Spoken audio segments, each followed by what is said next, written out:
Ağdam xəbərləri Ağdam rayon icra hakimiyyətinə istinadən xəbər verir ki, Ağdam rayon icra hakimiyyətinin başçısı Vaqif Həsənovun rayonun Yeni İrgi qəsəbəsində səyyar qəbul görüşü keçirilib.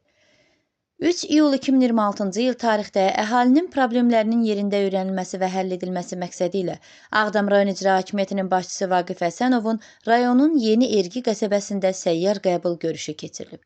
Səyyar görüşdə əhalinin narahat edən problemlərin həlli üçün həyata keçirilən tədbirlərdən, infrastrukturun yaxşılaşdırılması istiqamətində görülən işlərdən danışılıb.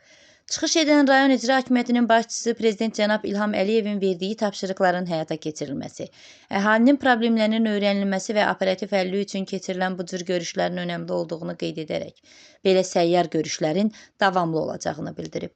Rayon icra hakimiyyətinin başçısı Azərbaycan Respublikasının Prezidenti cənab İlham Əliyev tərəfindən qəbul edilən, əhalinin sosial müdafiəsinə və rifah halının yüksəldilməsinə yönəldilmiş son qərarlardan danışaraq, bütün bunların vətəndaşları olan dövlət qayğısının göstəricisi olduğunu bildirmişdi.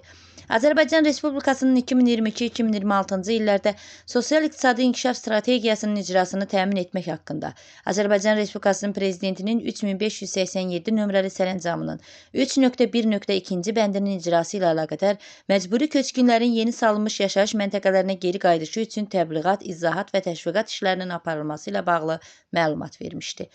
Rayon icra hakimiyyətinin başçısı Vaqif Həsənov qəbula gələn vətəndaşların qaldırdıqları məsələlərin bir hissəsini yerində həll edib.